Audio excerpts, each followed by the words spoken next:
하나님 아버지, 10월의 마지막 날을 맞습니다.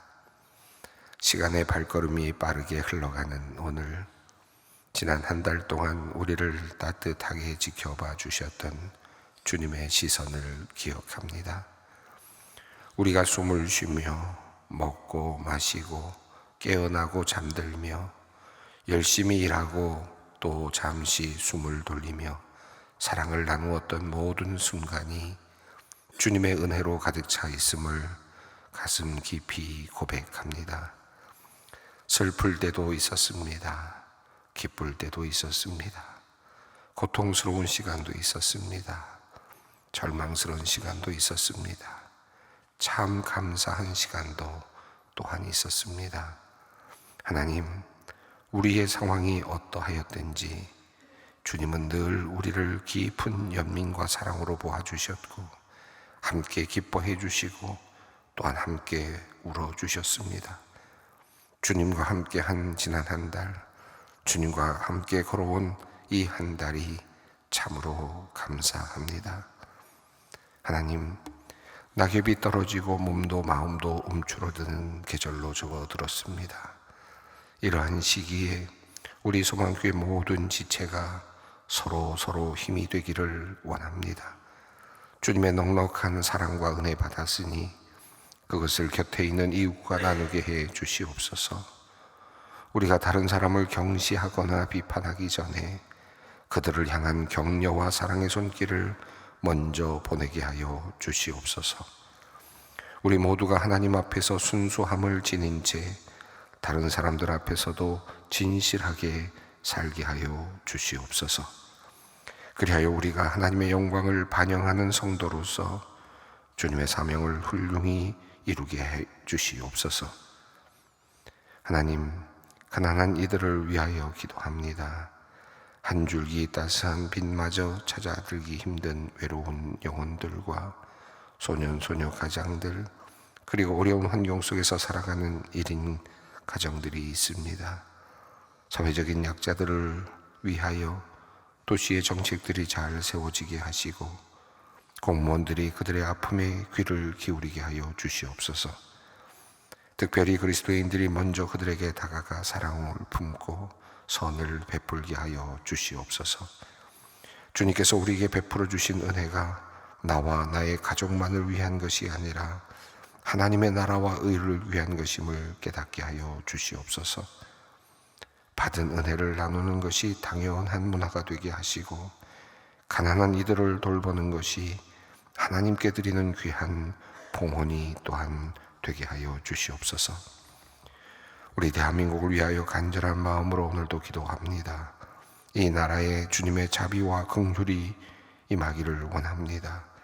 어려운 상황 속에서 요셉처럼 주님의 계획에 따라 준비된 지도자들이 우리 땅에서 일어나길 소망합니다. 이 땅의 정치 지도자들과 의정자들, 각 분야의 전문가들과 지성인들, 그리고 종교의 지도자들 모두가 주님을 두려워하며 진실한 사랑으로 국민을 섬기며 맡겨진 역할을 충실히 해 나가게 하여 주시옵소서. 우리나라가 외부의 위협에서 안전하게 그리고 잘못된 사상과 이념에서 깨끗하게 지켜지기를 바라며 기도하오니 주님, 이 나라와 민족을 위해 기도하는 이 땅의 모든 성도들의 기도를 들으시고 그 간절한 소원을 들어주시옵소서. 하나님, 오늘은 에이펙 총회가 개회되는 날입니다. 각국의 정상들이 경주에 모여 세계가 당면한 문제들을 서로 논의합니다. 세계의 질서가 바르게 세워지는 의미 있는 회의가 되게 하시고 공의가 실현됨으로 세상의 모든 백성들이 소망을 얻게 되는 역사적인 시간이 되게 하여 주시옵소서. 세계의 정상들을 맞이하는 대한민국의 대통령에게 지혜와 능력을 주셔서 나라의 미래를 안전한 토대 위에 세우게 하시며 우리 대한민국이 이제는 세계를 이끄는 나라로서의 역할을 넉넉히 감당케 하여 주시옵소서. 행사의 모든 과정이 안전하게 이루어지게 하시고 괄목할 만한 성과도 또한 얻게 하여 주시옵소서. 하나님, 이 시간 소망교회를 위해 기도합니다. 성도들 모두가 각자의 자리에서 자신에게 주신 달란트로 하나님을 마음껏 섬기는 교회가 되게 하여 주시옵소서. 우리가 받은 모든 것을 아끼지 않고 나누는 기쁨이 충만한 교회, 감사가 넘치는 교회가 되게 하여 주시옵소서. 무엇보다 우리 소망교회가 복음의 능력으로 가득한 교회가 되게 하여 주시옵소서. 주님께서 내려주시는 참된 자유, 그 해방의 기쁨을 누리며 그 기쁨으로 한 마음으로 모이며 한 뜻으로 기도하고 찬양하며 주님의 말씀을 함께 나누고 사랑과 봉사의 길을 걸어가는 능력 있는 교회가 되게 하여 주시옵소서. 오늘 췌장암 수술을 받는 남편을 위해 기도하는 아내 집사님이 있습니다. 처음에 급성 췌장염을 진단받았으나 이후 재검진 결과 췌장암 초기로 판정받았습니다. 최종 진단을 받고 당혹스럽기도 했지만 다시 생각하니 통증이 없어 대부분 말기에나 발견하는 췌장암을 초기에 발견케 된 것이 주님의 은혜가 아닐 수 없습니다. 또한 수술 대기 환자가 순번이 취소되어 기다리지 않고 수술을 바로 받을 수 있게 된 것도 또한 은혜가 아닐 수 없습니다. 주님께서 도우심을 믿으며 이제 간구합니다. 오늘 수술을 집도하는 의료진을 손을 강하게 붙들어 주셔서 모든 수술이 온전하게 이루어지게 하시고 악한 세포가 모두 제거되게 하여 주시옵소서. 깨끗함을 받고 건강한 몸으로 돌아오도록 주님 역사하여 주시옵소서. 하나님, 수능 시험일이 이제 13일 앞으로 다가왔습니다.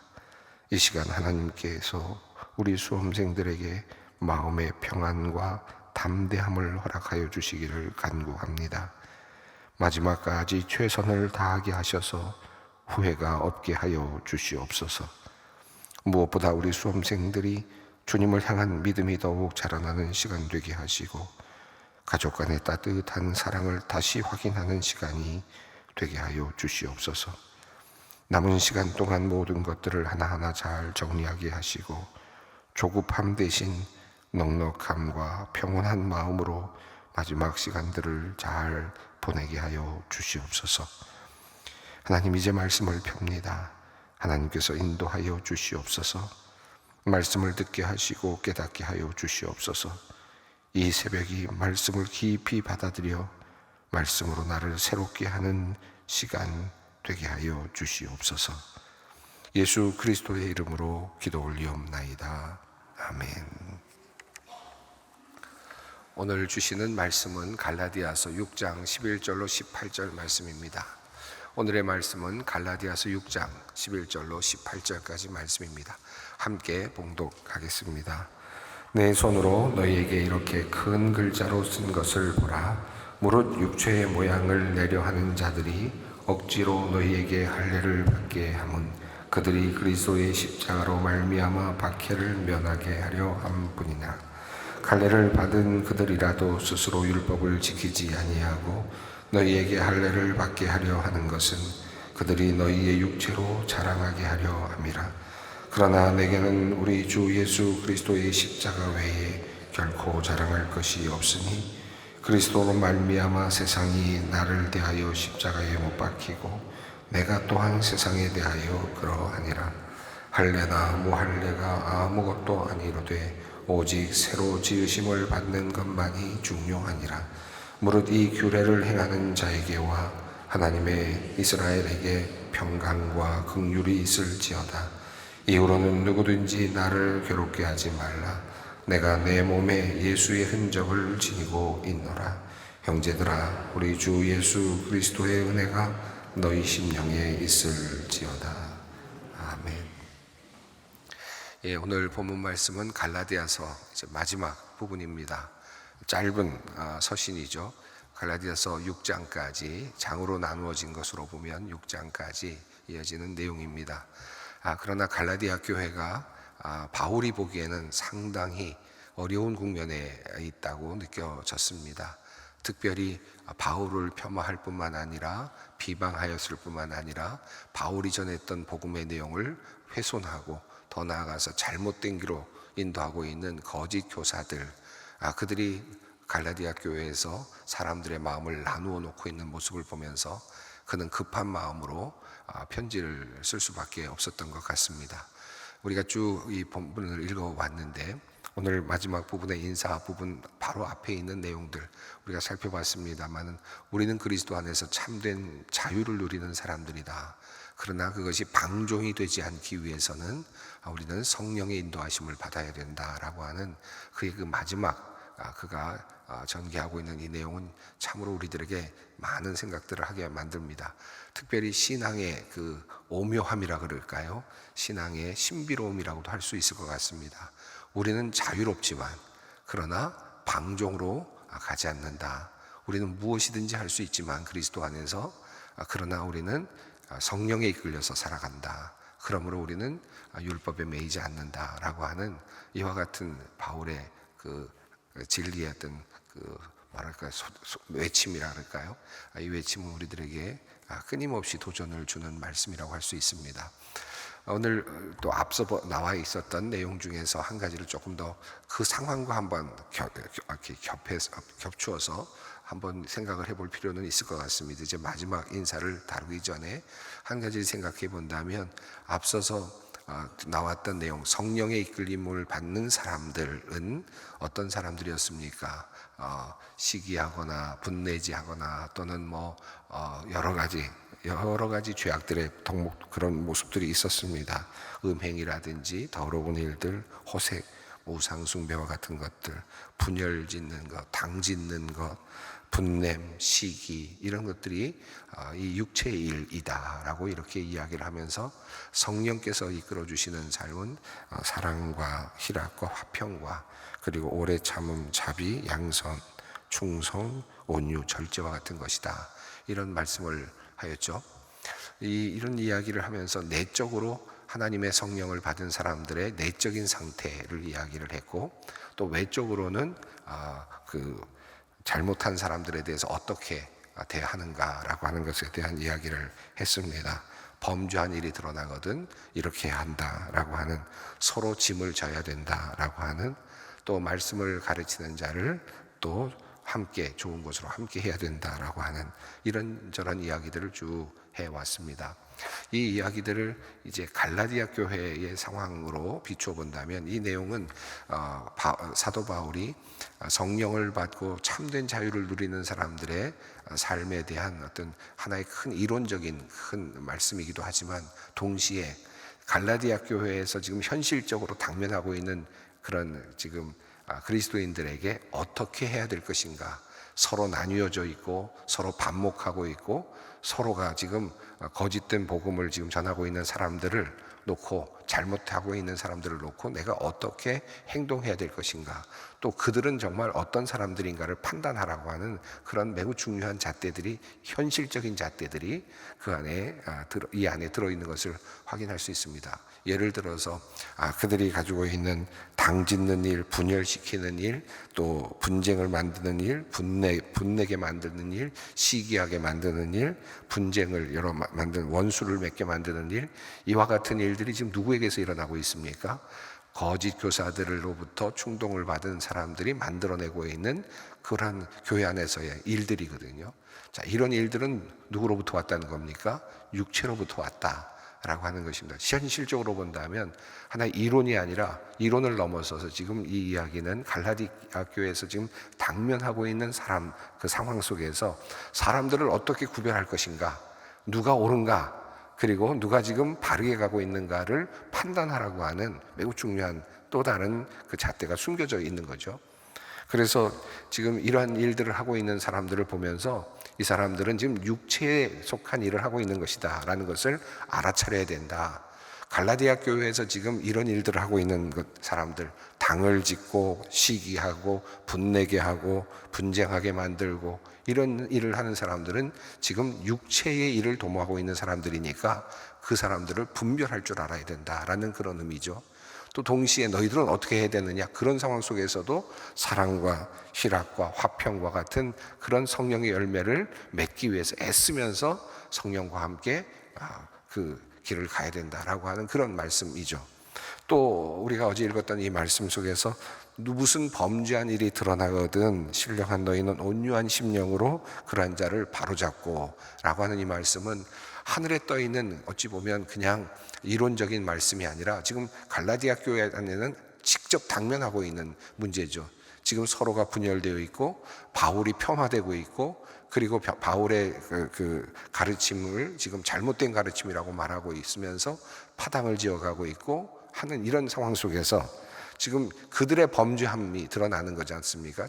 지금 이 갈라디아 교회의 이 서신을 읽는 사람들의 입장에서 보면, 참된 교인의 입장에서 본다면 거짓된 지금 교사들에 의해서 충동죄를 받고 그리고 지금 교회를 분열시키는 사람들은 범죄한 일이 드러나는 상황입니다.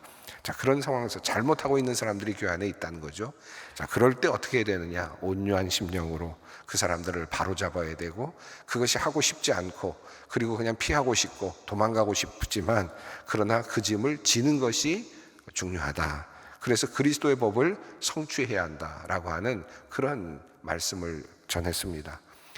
그 교회가 어려울 때 보통은 교회가 분열되고 힘들고 어려울 때 내가 이게 누가 맞다, 이게 분명히 이것이 옳다, 이것이 틀렸다라는 것을 판단하면서도 불구하고 그냥 피해버리는 경우들이 많습니다. 그냥 내가 피한다 생각을 하고 피하는데, 사도 바울은 그러지 말고 서로 짐을 져야 돼. 이것은 나의 책임이다 라고 생각하고 온유한 마음으로 그런 이들을 바로잡는 일에 헌신해야 된다라고 하는 그런 아주 구체적인 행동 요령이라고도 할 수 있을 만큼 갈라디아서 6장의 마지막 부분, 이 부분들은 6장에 있는 말씀들은 특별히 그러한 내용들을 우리에게 알려주고 있습니다. 자, 이런 전체적인 내용들, 갈라디아 교회의 당면한 문제를 어떻게 해결할 것인가라고 하는 구체적인 그런 내용까지 포함되어 있는 말씀이 바로 이 갈라디아서 이 뒷부분의 내용입니다. 이제 이어서 마지막 인사 부분이 오늘 본문의 내용입니다. 11절 말씀을 함께 읽겠습니다. 내 손으로 너희에게 이렇게 큰 글자로 쓴 것을 보라. 여기 내 손으로 너희에게 이렇게 큰 글자로 쓰는 것을 보라라는 말씀은 지금까지 갈라디아서 전체를 큰 글자로 썼다라는 그런 의미라기보다는 이 서신서를 연구하는 분들은 당시에 바울이 또 특별히 이런 글들을 쓰는 서신을 쓸 때 모든 것을 다 그 사람이 본인이 쓰기보다는 이렇게 불러주고 그리고 그것을 받아쓰게 하고 그리고 마지막 부분에서 자기가 친필로 마지막 부분을 씀으로써 이게 내가 쓴 것이다 라고 하는 것을 드러내는 그런 역할을 하는 그런 이제 부분으로 마지막 인사를 스스로 쓰는 이제 그런 경우들이 꽤 많이 있었다고 합니다. 아마 바울도 그러했을 것이다라고 그렇게 학자들은 추정을 하죠. 이 부분에서 지금 사도 바울은 갈라디아서 이 앞부분까지 첫 부분부터 시작해서 앞부분에서 나오는 6장 10절까지는 본인이 바울이 구술을 하고 누군가가 받아 적었을 가능성이 높습니다. 글씨를 잘 쓰는 사람이 또 빠르게 정확하게 받아 적는 사람이 그것을 썼을 가능성이 높고, 물론 이것은 바울의 말이죠. 바울의 편지니까 당연히 바울에게 속한 글입니다. 그러나 마지막 부분에서는 바울은 이제 자기 손으로 마지막 사인을 한 겁니다. 이 모든 내용이 내가 진실로 한 말이다 라는 것을 스스로 사인을 하듯이 이제 마지막 인사를 친필로 하게 되는데, 아마 11절부터 내용 이 마지막 절까지가 바울이 직접 자기 손으로 썼을 부분이라고 이렇게 추정이 되는 겁니다. 내 손으로 너에게 이렇게 큰 글자로 쓴 것을 보라. 아마도 실제로 큰 글자로 썼을 가능성이 높고, 그리고 그것은 아마 좀 더 투박한 글씨였을 가능성도 있겠죠. 여기서 큰 글자로 쓴 것을 보라라는 말은 내가 썼다라고 하는 의미도 있지만, 또 동시에 큰 글자가 주고 있는 또 다른 이중적인 의미가 뭡니까? 강조해서 쓴다라는 뜻이 있잖아요. 여기서도 이 바울은 아마 그런 의미도 함께 담은 것 같습니다. 내가 지금 이렇게 쓴 모든 것들은 강조하는 말이다, 반드시 중요한 말이다, 밑줄을 그어야 되는 말이다, 그런 의미가 담겨 있습니다. 그러니까 이게 우리가 갈라디아서 앞부분 우리가 읽어가면서 이것은 그냥 누구에게 주는 말인가 보다, 그저 이런 일도 있나 보다, 그리고 이렇게 살라고 하는데 나는 안 살겠다, 이렇게 안 살아도 될 것 같다 라고 생각할 수 있는 그런 말씀처럼 보일 수도 있지만, 그러나 지금 바울은 여기에 굉장한 그 강조점을 두고 있습니다. 이것이 내가 큰 글자로 쓴다. 그리스도인이 살아야 되는 삶의 방식은 바로 이것이다. 성령 안에서 참된 자유를 누린다는 것이 얼마나 중요한 것이며 얼마나 책임감 있는 것인가 하는 것에 대한 이야기를 하고 있습니다. 이제 내가 큰 글자로 쓰고 있는 것을 봐라. 내가 이 말씀을 정말 내 마음을 다 담아서 지금 쓰고 있는 것이다 라는 의미입니다. 자, 12절 말씀부터 13절 말씀은 이제 다시 한번 마지막으로 이제 거짓 교사들과 그리고 그것에 의해서 지금 충동질을 받아서 바울을 폄하하고 또 바울을 비판하고 갈라세우고 그래서 분열을 조장하고 있는 바로 그 갈라디아 교회에서 일어난 사건의 주역들이라고 할 수 있겠죠. 그런 사람들에 대한 문제를 다시 한번 마지막으로 이제 정리를 하고 또 비판을 합니다. 먼저 12절 말씀을 읽습니다. 무릇 육체의 모양을 내려 하는 자들이 억지로 너희에게 할례를 받게 함은 그들이 그리스도의 십자가로 말미암아 박해를 면하려 함뿐이라. 자, 앞서서 1장부터 시작해서 바로 할례를 받게 하려고 하는 사람들에 대한 이야기를 시작했습니다. 갈라디아서 1장부터 인사가 끝난 다음에 바로 왜 할례를 받으라고 하느냐, 내가 이것을 이상히 여긴다라고 시작을 하는 내용이었죠. 자, 그 내용이 쭉 진행이 되면서 할례라는 단어가 나왔다가 들어갔다라고 했지만 그것이 율법이라는 것으로 바뀌었고 육체라는 말로도 바뀌었고 계속해서 또 이렇게 바뀌어지면서 바울은 논지를 이어왔습니다. 자, 이제 이 모든 것들을 다 정리하면서 왜 갈라디아 교회에 있는 그 사람들이 지금 그 갈라디아 교회 사람들에게 예수 그리스도를 믿는 것만으로 불충분하고 할례를 반드시 받아야 된다라고 이야기를 하는가, 여기에 대한 이야기를 이제 마지막으로 정리를 하고 있습니다. 바울은 할례를 받으라고 하는 것은 도리어 예수 그리스도의 그 십자가의 복음을 훼손하는 것이고 도리어 그것은 영으로 끝났다가 육체로 마무리하는 것과 같은 것이다라는 그런 관점을 계속 이야기하지 않았습니까? 자, 이것은 육체의 모양을 내려 하는 자들이, 그래서 이 말 육체의 모양은 앞서서 쭉 나왔습니다. 이건 육신에 관한 것이고 세상적인 것이고 인간의 주도로 이루어지는 것이죠.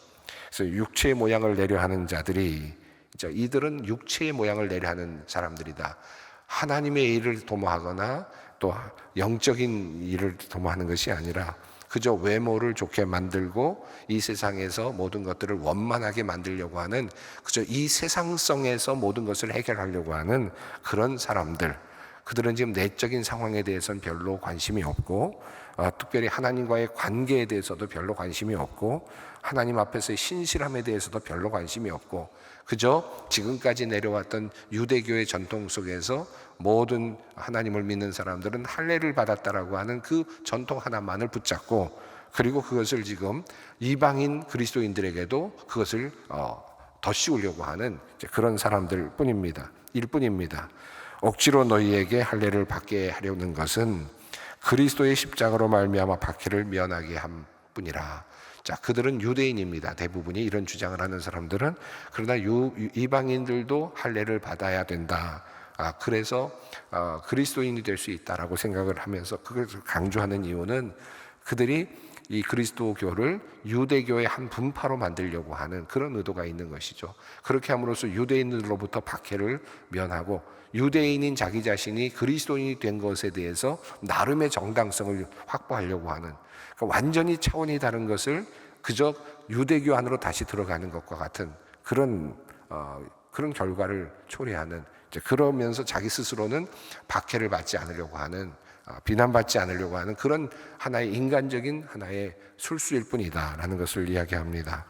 또 더 나아가서 그들은 13절입니다. 할례를 받은 그들이라도 스스로 율법은 지키지 아니하고 너희에게 할례를 받게 하려는 것은 그들이 너희 육체로 자랑하게 하려 함이라.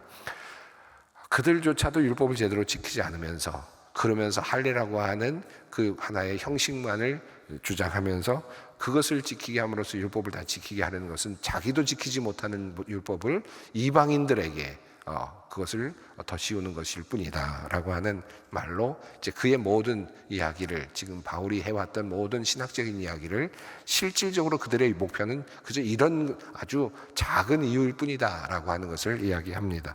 14절 말씀입니다.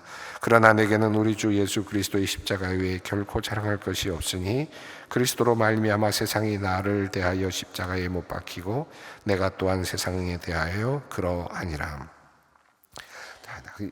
바울은 십자가의 중요성을 이야기하고 십자가에서 내가 죽고 그리고 또 내가 죽음으로써 내가 세상에 대하여 세상을 십자가에 못 박았고 또 반대로 세상은 나를 십자가에 못 박았다. 그 결국 세상과 나는 이제 완전히 결별한 셈이 됐습니다. 그래서 새 번역은 이렇게 번역을 했는데요. 그리스도로 말미암아 내 쪽에서 보면 세상이 죽었고 세상 쪽에서 보면 내가 죽었습니다 라고 이렇게 표현합니다. 내가 예수 그리스도를 통해서 십자가에 함께 달려 죽었기 때문에 내가 죽은 것이다. 그래서 나는 이제 세상과 완전히 결별했다 라고 하는, 세상적인 것 가지고 계속해서 이야기하고 있는 지금 거짓 교사들을 비판을 하면서 바울은 지금 나는 이제 세상과 결별했다 라고 말합니다. 세상성에 대한 이야기. 15절은 이어집니다. 할례나 무할례가 아무것도 아니로되 오직 새로 지으심을 받은 것만이 중요하니라. 결국 새로 태어나는 것이 중요하지 할례냐 무할례냐 라는 것이 중요하지 않다. 우리는 예수 그리스도의 십자가에 함께 못 박혔고 우리는 새롭게 태어난 존재라는 말씀입니다. 갈라디아서 2장 20절에 내가 그리스도와 함께 못 박혔다 라고 말하면서 이제는 내가 사는 것이 아니라 내가 그리스도와 함께 사는 것이다 라고 고백했던 바로 바울의 고백이 같이 맞닿아 있는 말씀입니다. 16절 말씀 있습니다. 무릇 이 규례를 행하는 자에게와 하나님의 이스라엘에게 평강과 긍휼이 있을지어다. 자, 무릇 이 표준, 이 가르침, 이 척도를 가지고 살아가는 사람들에게 하나님과 하나님의 이스라엘에게 평강이 있을지어다. 바울이 지금 전하고 있는 이 복음을 붙잡고 그 척도를 가지고 규례를 행하며 살아가는 모든 사람들에게 평강이 있기를 바란다 라고 마무리를 합니다. 17절 18절은 조금 약간은 그가 얼마나 괴로움을 당했는지 느낄 수 있는, 갈라디아 교회로부터 얼마나 많은 배척과 비난을 받았는지를 느낄 수 있는 부분이죠. 이후로는 누구든지 나를 괴롭게 하지 말라. 내가 내 몸에 예수의 흔적을 지니고 있노라. 나는 예수 그리스도를 위하여 일하면서 많은 고난을 받았고 또 박해를 받았다. 너희까지 나에게 이렇게 또 어렵게 힘들게 하지 않았으면 좋겠다라고 하는 그런 말씀입니다. 그리고 18절은 이렇게 마지막 인사로 끝납니다. 형제들아 우리 주 예수 그리스도의 은혜가 너희의 심령에 있을지어다. 바울은 지금 하나님께서 우리에게 주신 참된 자유, 그리고 성령을 통해서 우리가 얻게 되는 참된 자유를 우리 그리스도인들이 절대로 놓치지 않기를 바라면서, 다시 육적인 것으로 돌아가지 않기를 바라면서, 세상의 걱정이나 세상의 형식이나 이렇게 들어가지 않기를 원하면서 성령의 이끌림을 받은 참된 그리스도인으로 살아가기를 바라고 있습니다. 우리 갈라디아서 쭉 읽었는데 복잡하기도 하고 또 때로는 신학적으로도 굉장히 첨예한 그런 말씀들이 있지만 중요한 것은 우리가 새로운 존재로 태어났다라고 하는 이 말씀을 꼭 붙잡고 우리가 새로운 존재답게 성령 안에서 이끌림을 받으며 살아갈 수 있는 우리 모두가 되기를 바랍니다. 함께 기도하겠습니다. 하늘에 계신 우리 아버지, 아버지의 이름을 거룩하게 하시며 아버지의 나라가 오게 하시며 아버지의 뜻이 하늘에서와 같이 땅에서도 이루어지게 하소서. 오늘 우리에게 일용할 양식을 주시고 우리가 우리에게 잘못한 사람을 용서하여 준 것 같이 우리 죄를 용서하여 주시고 우리를 시험에 빠지지 않게 하시고 악에서 구하소서. 나라와 권능과 영광이 영원히 아버지의 것입니다. 아멘.